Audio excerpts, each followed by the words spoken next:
It is in every nook and cranny of academia. A lot of people said exactly what you were saying. Well, this is just some esoteric nonsense that a few bozos in the humanities and the social sciences are doing. Absolutely not.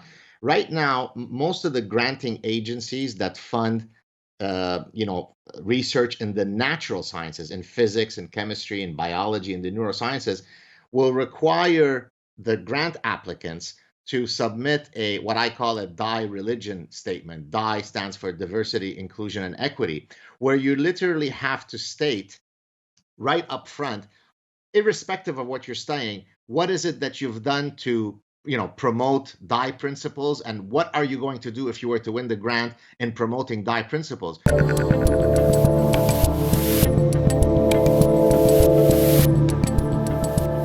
I'm Dave Rubin, and this is the Rubin Report. Quick reminder, everyone, to subscribe to our YouTube channel and then resubscribe when the subscribe gremlins unsubscribe you.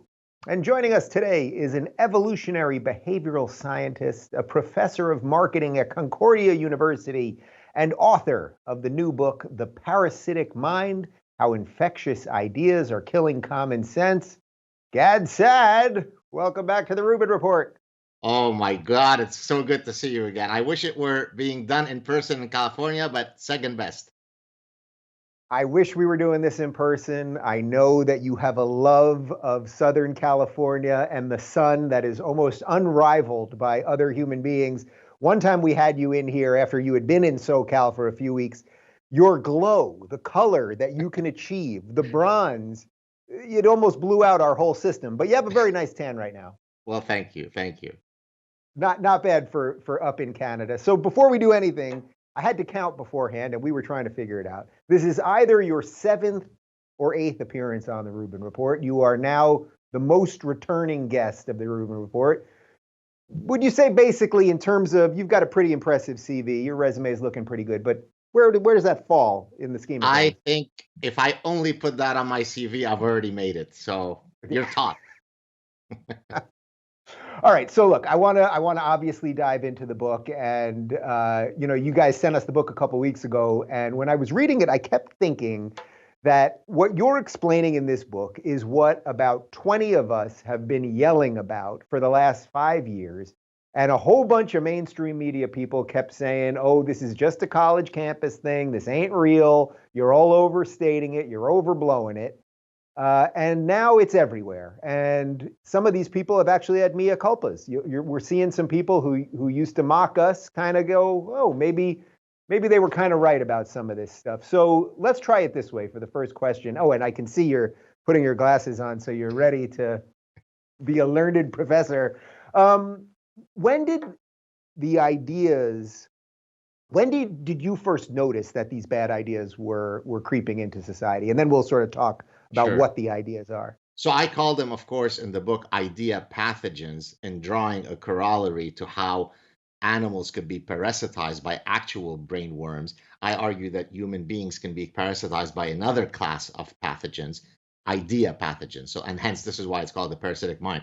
So I first noticed it when I was a doctoral student at Cornell. I was taking a course with my eventual doctoral supervisor, J. Edward Russo, who is a mathematical and cognitive psychologist. And in the course, he assigned to his students some postmodernist reading. That was absolutely insane. Now, this was published in the most prestigious journal in the field, Journal of Consumer Research, very high impact factor amongst the social sciences. And it was complete insanity. It was basically what is often referred to as a, the guy was talking about his consumatory experience when he gets a warm erection thinking about his wife. And I'm thinking, this is science? Well, of course it's science, because according to these guys, postmodernism is my truth. So if I share with you my truth in a Dear Diary sense, it is just as valid as, quote, the scientific method. And so when I was first exposed to this postmodernism, I thought it was absolute insanity. Once I became a professor, I got my PhD in 1994, became a professor, I started seeing this postmodernist thinking throughout the halls of academia, and it was usually coupled with a rejection of biology. So biology is great in explaining the behavior of every single species except human beings. So this was the first instance about 28, 30 years ago when I first faced the insanity. So one of the things I find interesting and why I think you're such a good communicator about this stuff is a lot of people think, oh, these bad ideas and identity politics and all of this stuff, well, it only is in the arts and it's only in, the sort of superfluous, classes and things like that. But because you come from a science background, you've seen these things infect virtually every level of academia, right? It is in every nook and cranny of academia. A lot of people said exactly what you were saying. Well, this is just some esoteric nonsense that a few bozos in the humanities and the social sciences are doing. Absolutely not. Right now, most of the granting agencies that fund research in the natural sciences, in physics and chemistry and biology and the neurosciences, will require the grant applicants to submit what I call a DIE religion statement. DIE stands for diversity, inclusion, and equity, where you literally have to state right up front, irrespective of what you're studying, what is it that you've done to promote DIE principles, and what are you going to do if you were to win the grant in promoting DIE principles. Now, a colleague of mine at a fellow university here, a sister university in Montreal, very prestigious university, one of my alma maters, is a physical chemist. His grant application, he's a very, very accomplished physical chemist. His grant application was stopped at the DIE statement because they felt that it wasn't sufficiently adhering to the DIE tenets. So those who think that this is just some esoteric anomalous thing are absolutely wrong. Can you go further with that? Because I think a lot of people hear that and they're like, oh, but the statement means well. And if that helps more Black or trans or whatever people get into these fields, that is somehow good. But can you explain why that is actually antithetical to the type Sure. of research that people like you are trying to do? Look, the scientific method liberates us from the shackles of our identity. That's what makes it so wonderful, right? Listening to transcendental experience, because I don't listen to Barry White thinking that I have a certain quota of Black singers that I need to listen to. He transcends whether he's Black or white. He gives me goosebumps because he's Barry White. So art, literature, music, the scientific method are the laudable endeavors that they are, precisely because they remove those shackles of identity. I come from a world of identity politics, as we've discussed on the show before, when I escaped Lebanon. So the fundamental principle on which classical liberalism, as you well know, and many of your viewers know, is a commitment to individual dignity. When you now say, no, your individual dignity must be tied to some tribal identity. I don't care how accomplished you are as a physicist. Are you a transgender person of color? And if yes, we give you the grant or not. What could be a greater cancer to individual dignity? It's grotesque. Have you seen how it sort of works its way up in institutions in terms of actually destroying the work? So it's not just, okay, so you hire, some of these people not based purely on skill. So, people can understand that. Okay, so now you have a less qualified group of people at the bottom. But have you seen it sort of really go up the chain of command until it's really just wiped out everything? Absolutely. So in the book, I talk about one effort right now in Canadian universities, which refers to what's called indigenization of the university.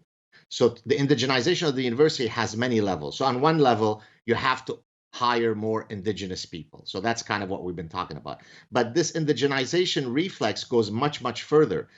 There's a professor at the University of British Columbia who was denied tenure because she hadn't published a sufficient number of papers to get tenure.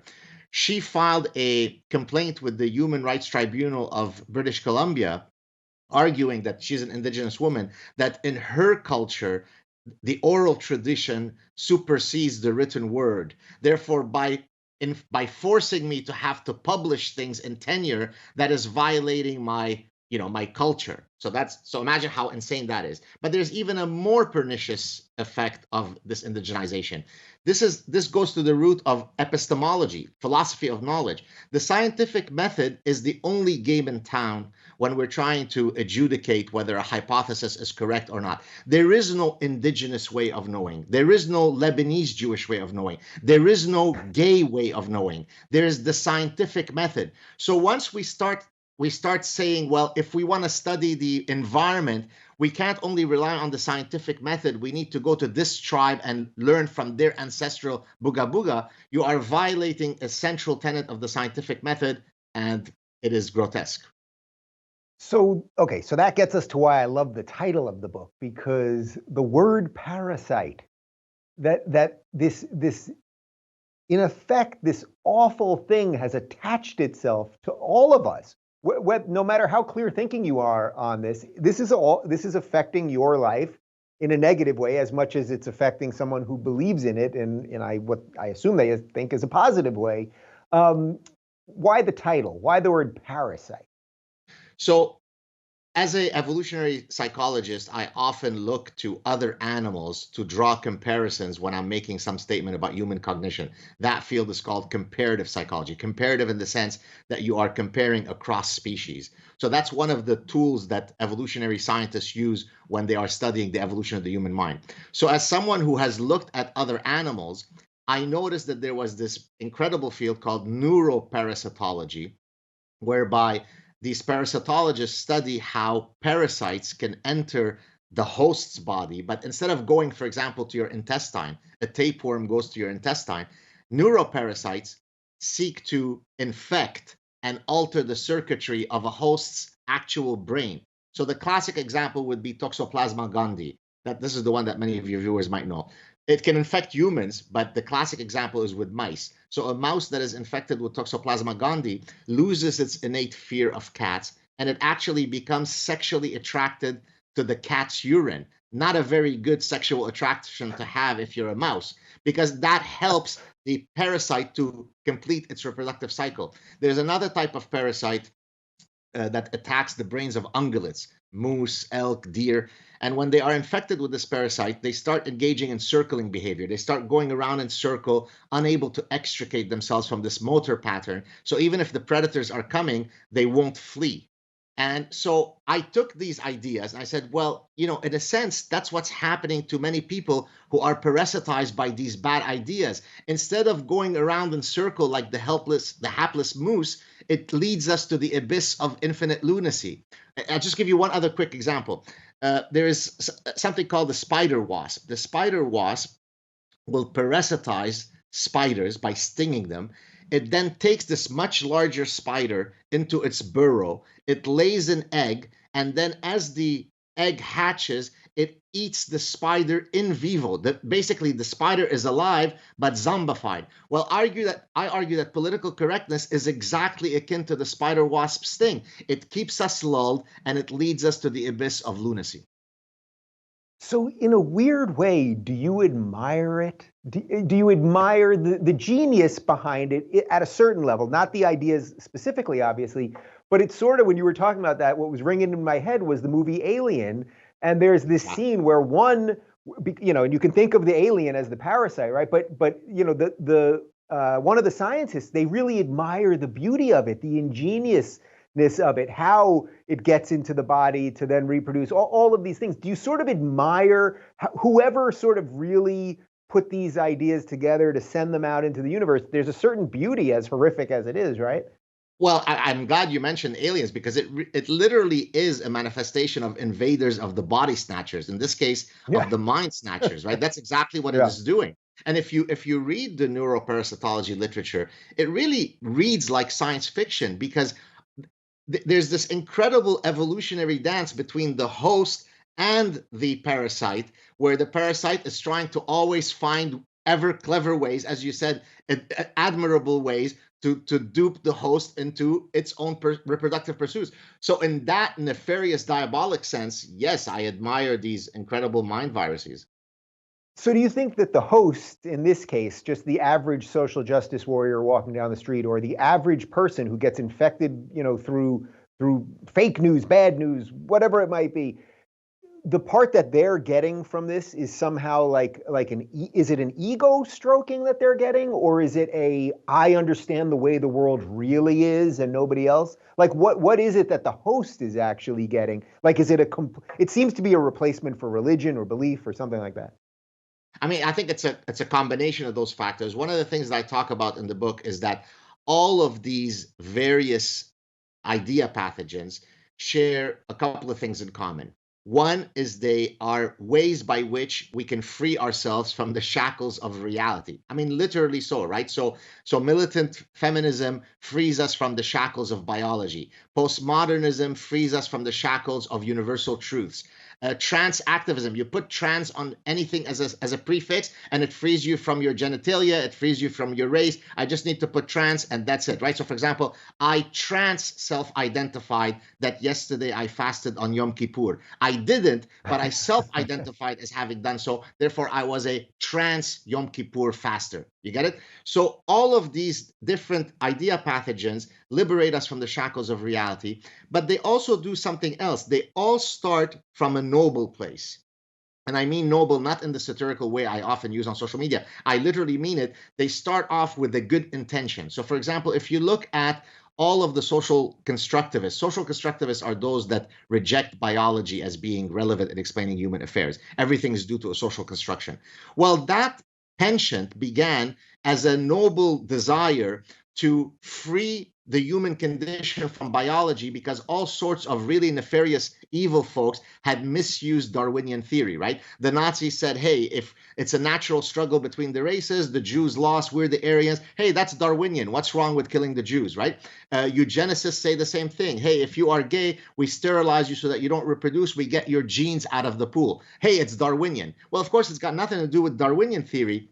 But the ones who were promulgating these idea pathogens were coming from a noble place. If we create a new reality, hopefully we can forestall these bad things. So they start off with noble causes, freeing us from the shackles of reality. But then, of course, when you murder the truth, there's always downstream consequences that are nefarious. And that's what we're seeing today.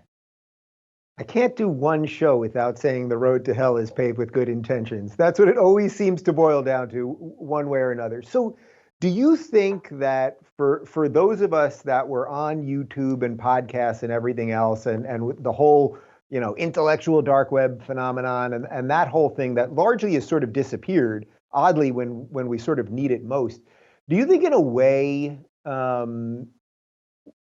I want to word this correctly. Do you think we failed in a way that because we were talking about all of this stuff, a bunch of us were, Jordan and Peterson, obviously, and Ben Shapiro and the Weinstein brothers and a whole slew of other people. It's not that we weren't discussing these things, and Sam Harris, of course, but it still all happened. It's still all here we are. Do you think we missed something? Was there something else that we could have done that would have been a better defense against the pathogen? No, because I think that to eradicate these pathogens, it's a long-term game. It took 40, 50 years of brainwashing, of parasitic infestation in academia. I always say, by the way, it takes intellectuals to come up with the truly dumbest ideas. This is why all these idea pathogens start within the university ecosystem. So it took 40, 50 years before we ended up with Justin Trudeau as prime minister, who basically embodies all of the idea pathogens that I discuss in the book. So the fact that the IDW came up was certainly a good thing because you had some people with large platforms who were calling, alarm, ringing the alarm bell. But it really does require the involvement of every single individual to truly win this battle. So when I tell people, I get millions of emails, and so do you, where someone says, well, I don't have your platform. I'm not the fancy professor. I'm not Dave Rubin. I'm not Joe Rogan. What can I do? Well, you can do a lot. When your professor says something in class that you find is objectionable, challenge them politely. If someone says something on Facebook that you disagree with, challenge them politely. In other words, it's trench warfare. It's not just Rubin and Jordan Peterson and Gad Saad who are holding the mantle of, killing these idea pathogens. Everybody who has a stake in this battle, which is everybody who wants a commitment to reason, logic, science, and common sense, should be engaged in the battle. The problem is most people, because of cowardice, because they diffuse responsibility on others, don't get engaged, and therefore the idea pathogens keep eating away at us. Well, that would sort of make you admire the pathogen in a double fashion, wouldn't it? Because it's using their own fear against them at the same. It's using their nobility. They think they're doing something good at some level, and then it's also using fear to keep them quiet once they wake up to it. Pretty clever. Exactly right. No, it's beautiful, right? I mean, that's why propagandists are so desired, because they know how to construct the machinery of the meme so that it can have maximal impact, right? So they are virologists of the human mind. One of my endorsers, by the way, in the book is Paul Offit. The reason why I chose him, I mean, first, he's a great guy. He's a virologist. He's a pediatrician who's developed some vaccines for child viruses. The reason why I wanted him to, because in the same way that he combats actual viruses that go around your body, I'm combating viruses of the human mind. So we're both parasitologists, just dealing with different organs and different types of pathogens. Yeah. Do you think there's a limit? We got into this a little bit when you interviewed me on your show about my book. Do you think there's a limit to how the human mind can fight this? So one of the things that I've sort of come around to is that the people that rely purely on the Enlightenment, that just logic and reason in and of itself are enough to coordinate a society that can fight all these horrible ideas, I just don't believe it anymore. I think that's why we've seen these ideas just infect everything. Do you think that logic and reason in and of itself are enough? Because I think we've sort of watched a lot of our crew, let's say, sort of become irrelevant in this fight because relying on logic and reason sometimes isn't enough. Yeah, so in chapter 2 of my book, it's the book is about thinking versus feeling, right? Truth versus hurt feelings. And the reason why I set up that dichotomy is precisely to address, in a sense, some of your points, which is it's not so much that these two systems should be pitted against each other. It's not that we are Mm-hmm. a thinking Mm-hmm. animal or a feeling animal. It's that depending on the condition, we should trigger the right system. So when I'm walking down an alley to take a shortcut to get home and I see four young men loitering around, my heart will start pounding. I'll start getting nervous. I'm getting a evolved fear-based response that makes perfect sense. In this case, my affective system has kicked in and it makes sense that it would do so. On the other hand, my affective system will not help me get an A plus on my calculus exam. I need to trigger, in this case, my cognitive system, right? My higher order cognition. And so you're exactly right. You can't always, when you're trying to change hearts and minds, only use reason and logic. Although in chapter 7 of the book, I do talk about how we can construct nomological networks to try to convince people of our position, which we can talk about. But I also use satire. I use sarcasm, as you know. That's really getting to your emotional based system, right? So really, you have to be someone who's got a whole toolbox of persuasion strategies, and you pull out the right tool depending on the context. So it's not reason or emotions. You use the right one in the right context. Right. So with that in mind, though, does it surprise you that your allies these days would line up more on the right, even though I know you consider yourself an old school liberal and that was sort of your always home, your home? I know a little something about that. Like, are you surprised, or do you think that this was just the natural extension of where this was all going to go? Well, it more than surprises me, it makes me indignant because the Yeah. word liberal has been usurped. The word progressive has been usurped. Again, it's a propagandist game, right? So, by the way, most people are such cognitive misers that if you ask them, why are you voting for the Liberal Party, let's say Justin Trudeau, it will literally end at the fact, well, I'm liberal. That's the Liberal Party. I'm not conservative. I mean, it's literally that. It's fast and Yeah. frugal, right? Yeah. Yeah. The Democrats seem progressive. The conservatives seem like mean and old fashioned. That's the level of cognition that people attribute to these types of decisions. So, in that sense, I'm not surprised that I'm now tied to the conservative values because that's really where the home of true freedom lies today. So, I don't care to be I'm in the tribe of truth. I don't have a home. Yeah, but do you see a moment? I mean, I guess this is what I'm trying, because I'm still trying to parse this out for myself. Do you see a moment or a weakness in liberalism? So I think what you're saying is you see the weakness as too much of a reliance on only one piece of the toolkit, right? Like you're saying it's just too much based in logic and reason, and that their toolkit, whether it's about belief or satire or something else, they needed some other tools, something like that. Sure, and I mean, I think you probably have seen this, that when they talk about, who does, which of the two parties is better at creating memes, viral memes. I mean, in a sense, right? Who is better at comedy, right? I have a section in the book where I talk about all sorts of professors, incredibly, prominent professors who were all canceled because of a misplaced joke. I mean, having a Nobel Prize does not protect you from the ire of the angry, humorless ones, right? I refer to a book, well, originally a book, but then a movie, The Name of the Rose. If you remember The Name of the Rose, did you see it, Dave? By the way, I the didn't see 19. it. No.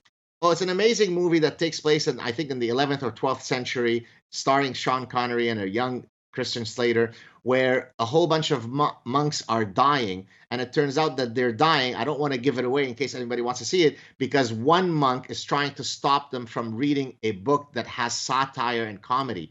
So, satire and comedy is exactly forbidden whenever a dictator comes to town, because it is so incredibly powerful to try to show the holes in a particular ideology. That's why I use it. By the way, some of our common friends who are highfalutin and so highbrow in the ivory towers, they're actually fraudulent, because by not using all of the tools that are at your disposal to try to shape hearts and minds, you're losing an opportunity. So I never consider myself above the use of all sorts of tools. So, for example, you've seen me use I don't know if you've seen my hiding under the table routine, Yeah, where yeah, yeah, what yeah. am I I've shared it doing with there? people. I Yeah. am I am mocking the hysteria. Now, this hysteria, by the way, is not something that I'm making up. You could go to my personal page, where these incredibly accomplished female professors are literally saying to one another that they are now going to be afraid to go to campus because this new justice might come into, might be nominated and confirmed, and therefore it will be too dangerous for them. I mean, do you genuinely believe that? I mean, are you this idiotic? So it's frustrating. Yeah, That's why I'm often so indignant. I think you probably saw a little bit of it, but I know most of my audience has seen it when I did a talk at University of New Hampshire, and they're screaming at me and heckling me and the whole thing and pulling fire alarms. And this woman or a girl, a student, starts screaming, "We could be killed when we walk out of here."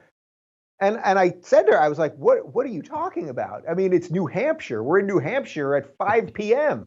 As if people are just being mowed down on the streets.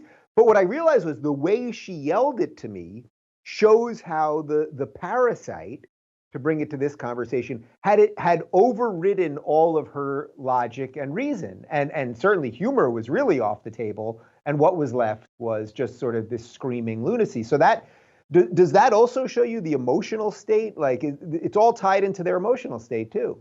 Exactly. The one who is most hysterical wins. Just like I have a section in the book where I talk about the one who has the highest victimology score wins. Now, many people that have probably come on your show have talked about, the victimology currency and what I call victimology poker. But I may or may not have discussed on a prior show when I came on your platform. I offer the actual psychiatric explanation for why this victimology currency has become the most important metric by which we adjudicate debates, right?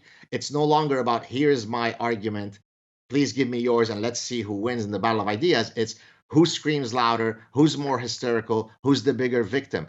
And I argue, so 10 years ago in 2010, I had written a scientific paper published in a medical journal where I was talking about Munchausen syndrome, and Munchausen syndrome by proxy. Munchausen syndrome is where someone feigns a medical condition so that they can garner sympathy and empathy. Munchausen syndrome by proxy is when you take someone who's under your care, your biological child, your pet, your elderly parent, you harm them willfully so that you can then garner the empathy and sympathy by proxy.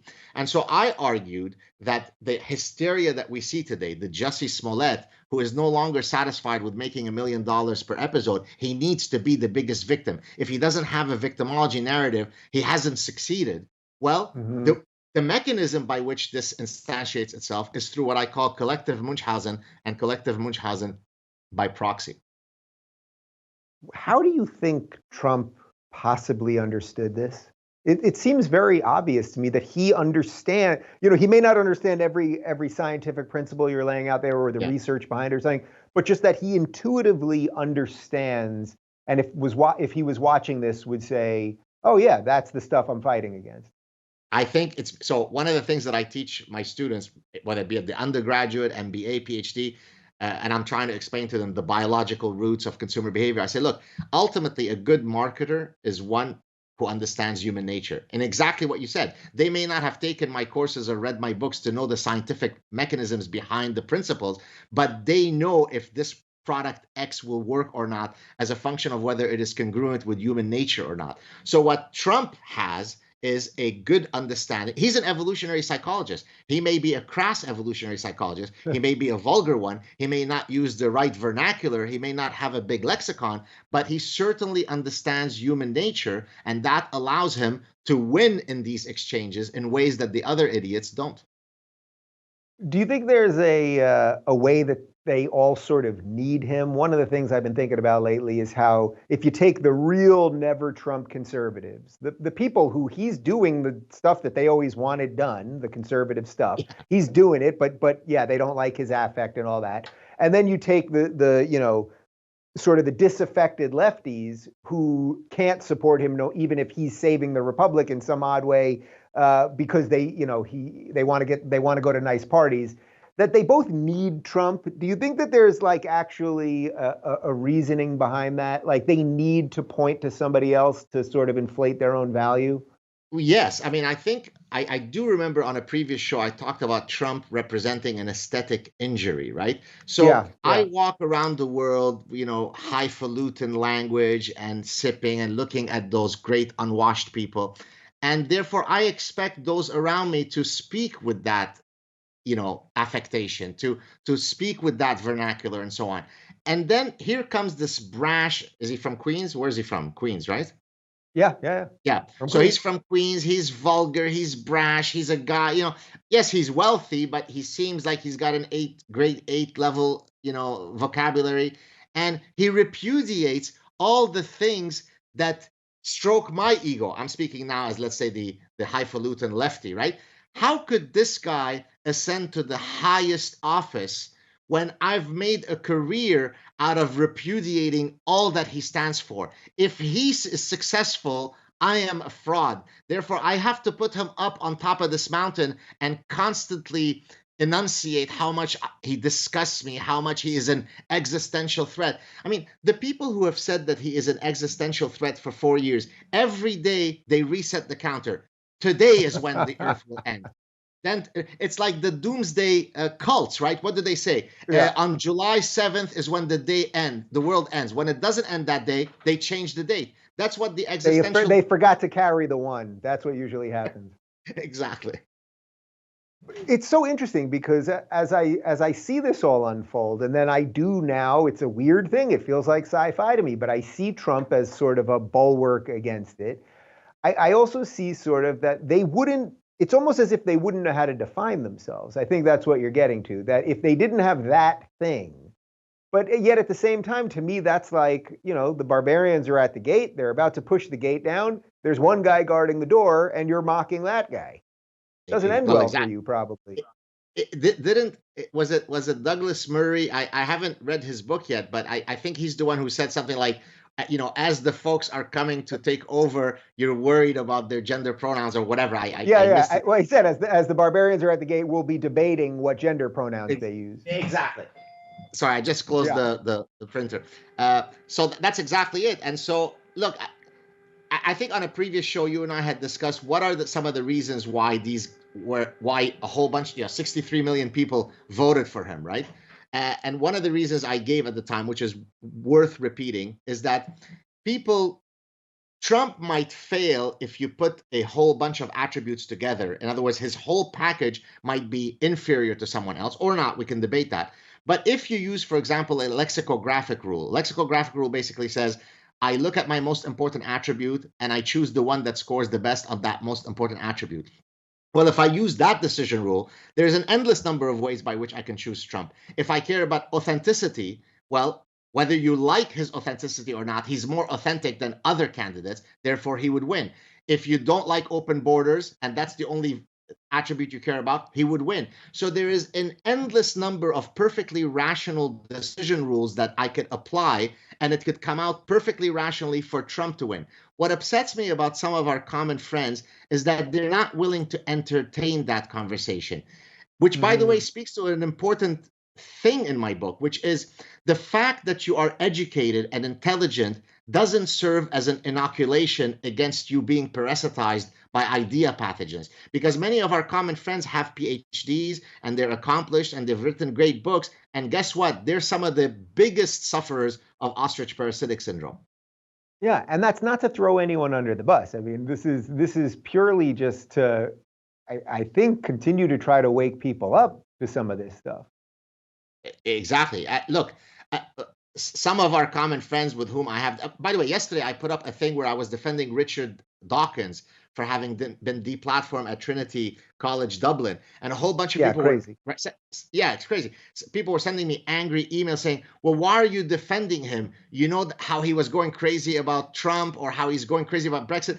The fact that I defend him because of a universal principle doesn't imply that I have to agree or disagree with him on every other issue. And the fact that I have to enunciate this clearly to you shows you how parasitized most people are. 20 years ago, when you were first teaching about this stuff, and even before that, when you were in school learning about all this, did you ever think that that you were going to be talking about politics? Because you spend a lot of time, it's not that you're talking about politics all the time, but everything is now political, and you talk about politics on Twitter. And when I bring you on or you go on other shows, people ask you your thoughts on politics. Are you, or does that seem like it was going to be the obvious end of all of this? That because of the way it spreads, that it would end up there? No, I don't. I would be lying if I said I had the foresight of where my engagement was going to go. What was clear from my training is I was studying psychology of decision making. So one of the things when you study psychology of decision making, one of the things you do is you study what's called rational choice. So for example, if I prefer car A to car B and I prefer car B to car C, it has to be that I prefer car A to car C. That's called the transitivity axiom. If I violate this order of preference, then I am being, quote, irrational. So part of my training in my doctoral studies was to study psychology of decision making or behavioral decision theory, which, by the way, led to a Nobel Prize to one of my professors at Cornell, Richard Thaler. And so I come from a group of folks, several of whom have won the Nobel Prize for demonstrating that economic decision making is sometimes faulty. So it was already part of my training to study irrational behavior.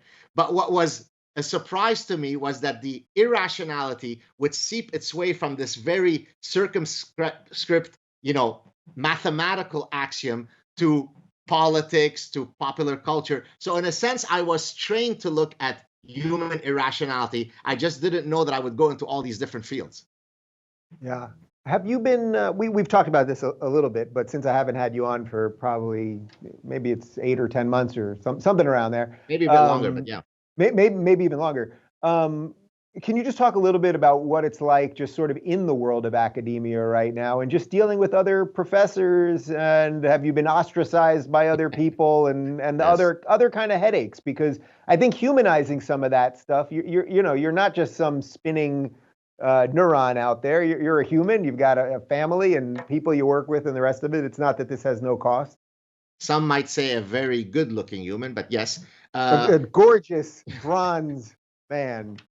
So I'll answer this in several ways. So one of the things that people often tell me, well, you're protected by tenure, professor, so it doesn't take such courage, Dr. Saad. Well, in 2017, I had to, whenever I would go to teach courses on campus, I had to be accompanied by security who would then lock the door of my class so that if people left the room, they'd have to knock to be let back in because of the number of death threats I was getting. When I would leave campus, when my wife would come to pick me up, I would literally have something akin to kind of a deflation from an anxiety attack because I didn't know when they were going to come at me. Are the 3 guys that are in the elevator with me, are they the ones who are going to decapitate me? So tenure doesn't protect you from that. Tenure doesn't protect you from all of the opportunities I would have had as an academic, other job offers, higher salary.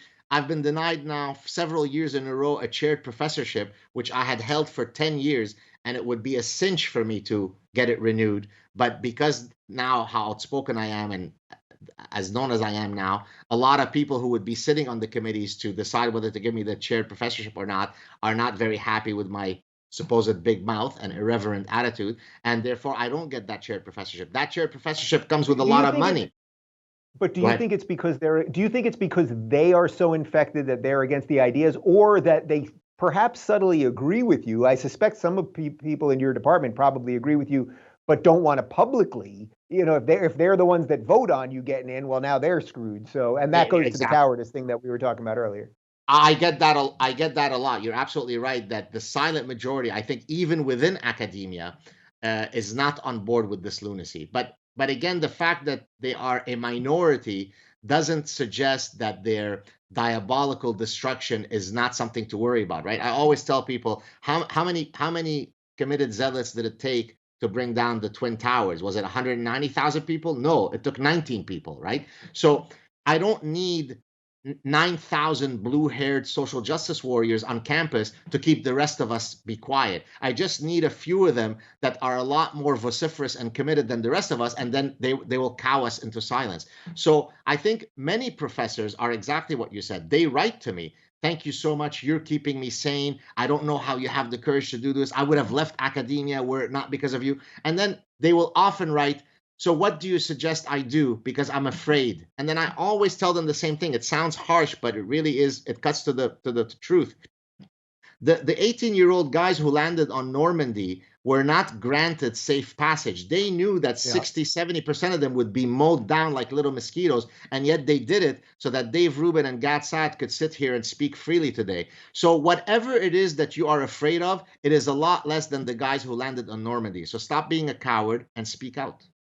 It's so interesting because, I don't come from the world of academia. So I think one of the things that has harmed some of our friends' ability to talk about this stuff is they still want to be liked in those circles. You come from those circles and you've paid a price. I don't come from those circles, so that cost is very low for me. But what I find is I'm very frustrated by the people right now. It's like, look, Trump is getting critical race theory out of the federal government. That is incredible, right? That's what we've all been talking about, identity politics. It's like he's getting it out of the federal government and the contractors the feds can work with.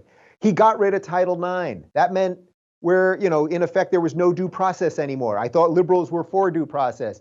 But it's like they can't give him that credit. So my frustration these days is so aimed at what was my side that it's not a comfortable spot to be in, actually. Well, because their tribalism supersedes their desire to be truthful. So there is a tension that I discuss in the Parasitic Mind between two types of ethical systems. There's deontological ethics. Deontological ethics is absolute truth. It is never okay to lie. That would be a deontological statement. A consequentialist ethical position would be, if your wife or husband asks you, do I look fat in those jeans? You might lie to protect their ego. Therefore, it is consequentialist okay to lie in this case because it's a better cause. Well, a lot of You might our just want to social, get laid that night, Gad, as long as we're being truthful. which is an evolutionary thing. So as an evolutionist, I could perhaps don't that lie. But Yeah.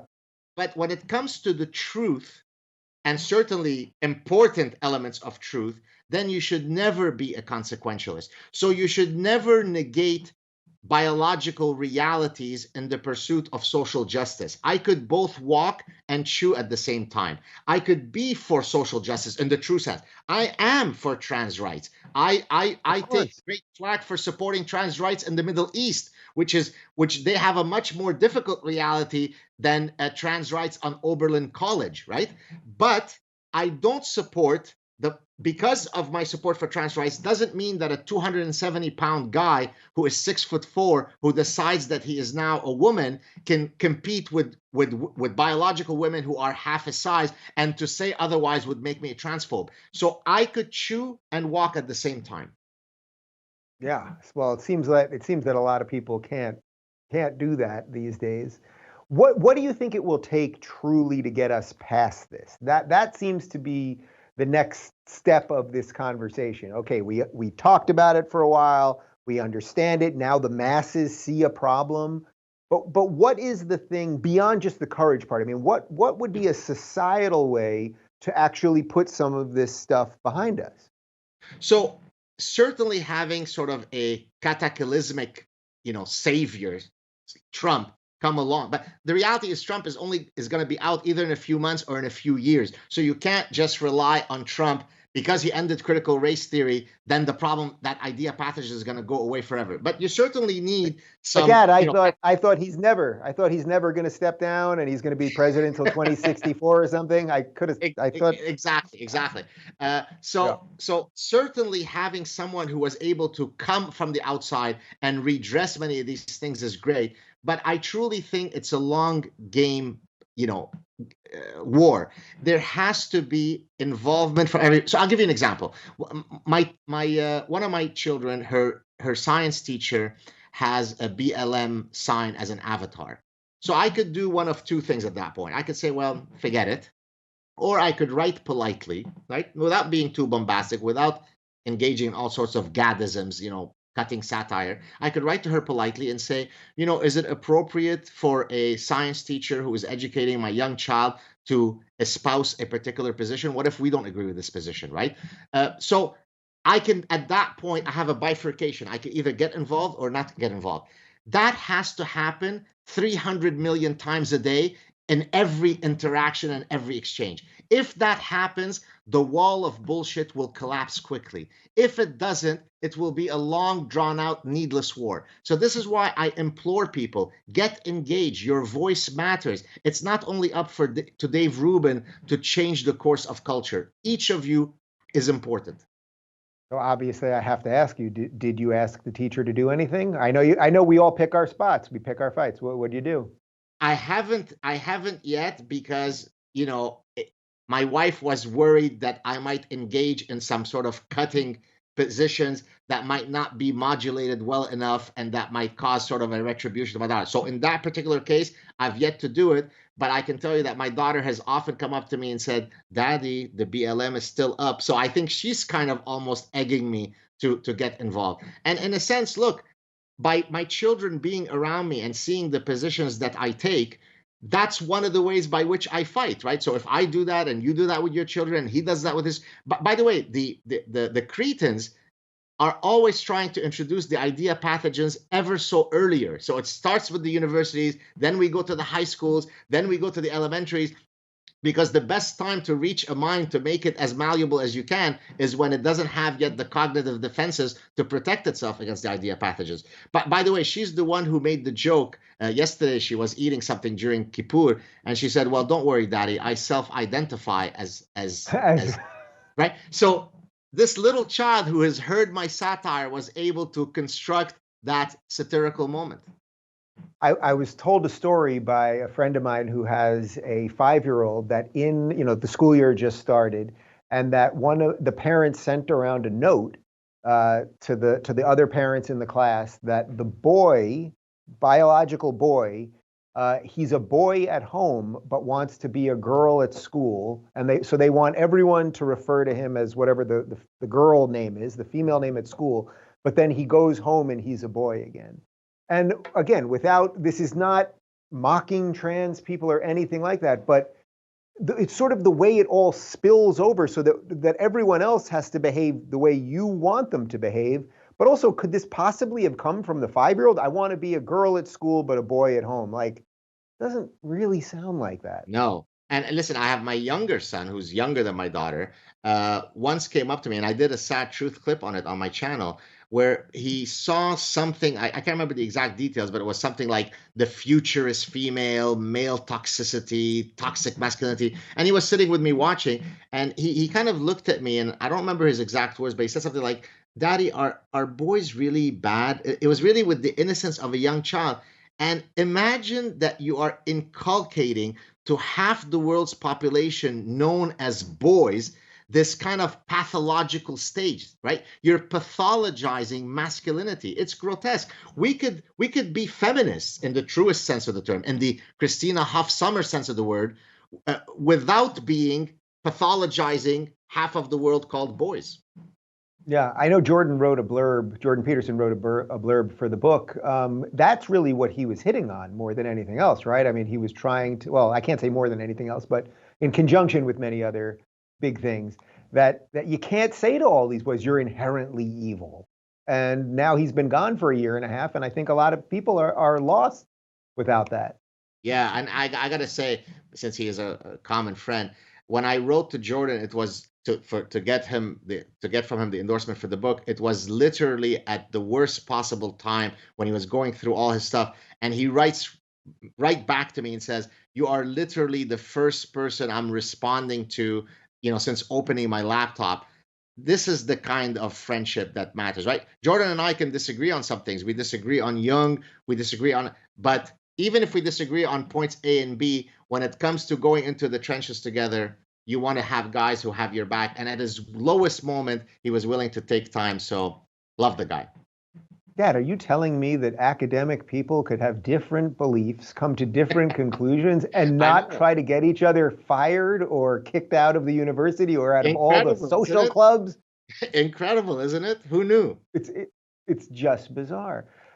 What else can the average person do? I mean, that to me is where this all comes together. The average guy, I mean, because what it always comes down to also is the person going, forget the tenured part that you talked about it, whatever, and that certain people's makeup isn't to be combative, but just the person who's going, I'm just at whatever my job is, I'm a decent, hardworking person. I've got kids, I've got all these other responsibilities, and for me to do that little jump, even though I think most people agree with you, most people heard what you said and they go, well, if 300 million people all did it at once, we really could change something overnight.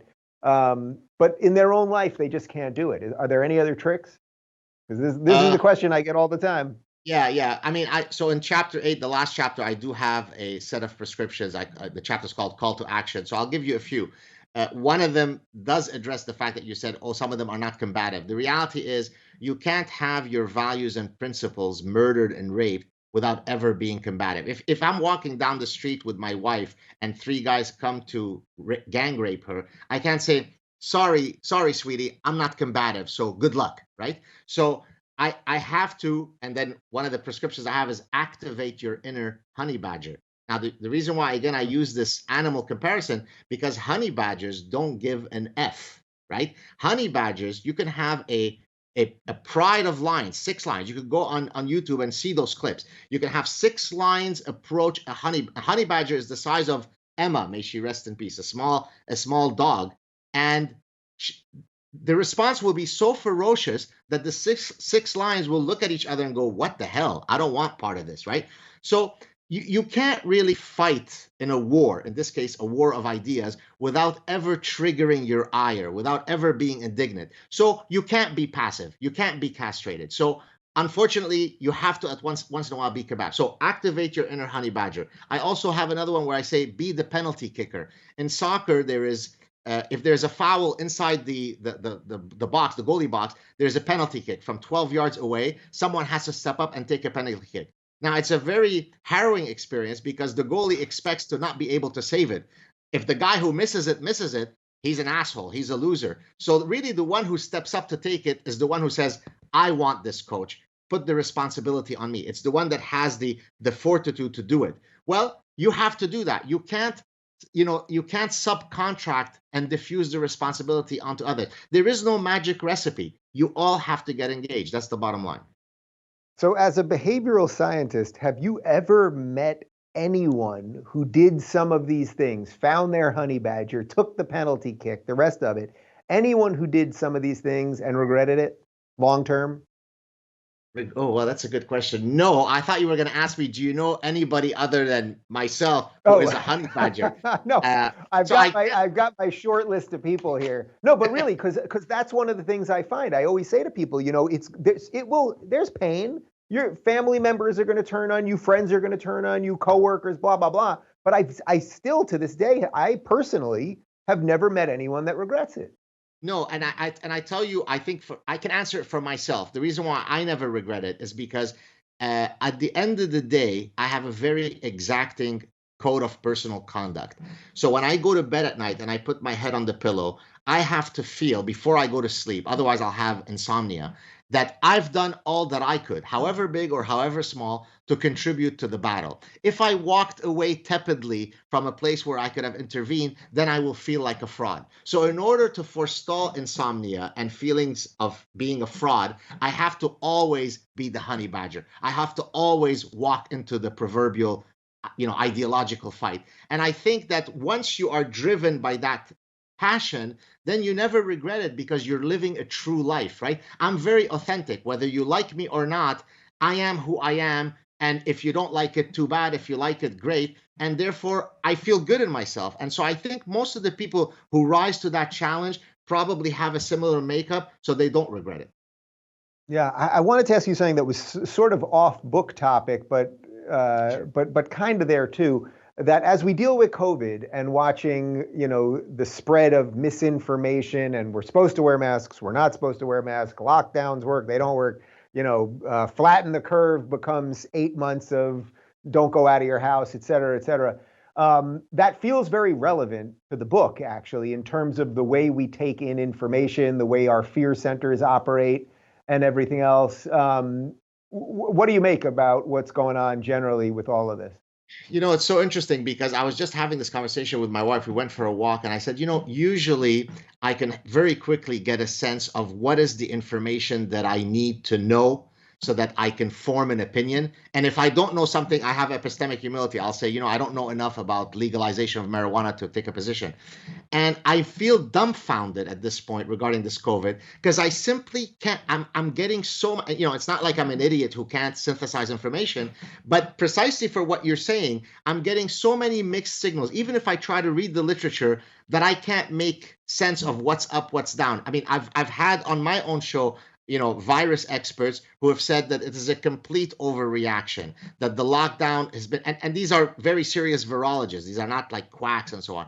So the best answer I can give you is I truly don't know whether this is one big conspiracy. I don't mean conspiracy in that COVID is not real and so on, but that whether our reaction to Right. it has been grossly, over the top or not. I don't know. So as a behavioral scientist, though, like one of the things that I think all the time is when I go, I'm in SoCal. It's warm and sunny every day. Everyone looks good and is in tank tops and basically healthy. And you go into the supermarket and we wear masks. No, now I've noticed people don't look at each other also because when you can't see part of someone's face, you sort of don't even see another human. And what I'm worried about is the ways it will change our behavior. I think that could be your next book, is the way that the lockdowns and masks changed our behavior, or just how quickly we just accept things, which I Yeah. suppose has a evolutionary answer. Yeah, I mean, dear leader says jump, you say how high. I mean, earlier when I was chatting with my wife, I gave an analogy. So if you look at uh, a healthy environment for a child to grow up in, they should have consistent parenting. In other words, if a child runs to you when you come home at night and because he wants to hug you and you slap him because you've had a bad day, that's not a very healthy, right? Because then the child can't predict statistical regularities. They don't know when you're going to spank them versus praise them, right? So you have to have consistent parenting. Well, then I analogize this with the COVID reality that we're facing. Most of us are sort of these children who don't know when the next edict is going to come, so that I can try to start making sense of what are the statistical regularities that I should look for in order to create a trajectory. Should I get married next year or will it be on lockdown? Should I go on vacation next year or will it be on lockdown? And I think it is one gross sort of misparenting experiment that we are facing, and the consequences are going to be quite nefarious, I think. Yeah, well, I can tell you for sure where I live in California, the parents ain't doing a great job. If Gavin Newsom is my dad and Eric Garcetti's my mom, although you got your own problems with Trudeau, so we could We we could do. have a different therapy session about our parents. But how come you haven't, to continue with the parenting analogy, how come you haven't escaped and ran away from home to Texas or Nashville or wherever the rest of the good folks are running to? Because I want to fight. I believe it's worth saving, and I think there's a chance. And maybe I'm right, maybe I'm wrong. But I said to David before, we moved, but we stayed in LA, and I said, if I can't live here, I mean, if someone like me, it would be like you being like, if someone like me can't live in Canada, I can't live Right. in this country. Like the thing has gotten so crazy, I can't live in Canada. Well, for a certain period of time, and I suppose I know it's an awful analogy in a certain level, but there were many stories. Anne Frank's neighbor, they kept saying you should get out of Germany, get out of Germany, and she said, but we have a nice house and it'll blow away. And I'm not comparing this to that as much as some people, I think you're either wired to fight a little bit longer, and some people you aren't. But who knows? Maybe I'll be moving in with Shapiro in Nashville not too long. So you're already a honey badger. You've already activated your inner honey badger. Honey badger. From one honey badger to another. All right, Gad, we're going to link to the book, The Parasitic Mind, right Wonderful. below. And, we could talk forever. So next time in person, my friend. You're the best, sir. Thank you so much for having me. Cheers. If you're looking for more honest and thoughtful conversations about academia instead of nonstop yelling, check out our academia playlist. And if you want to watch full interviews on a variety of topics, check out our full episode playlist. They're all right over here. And to get notified of all future videos, be sure to subscribe and click the notification bell.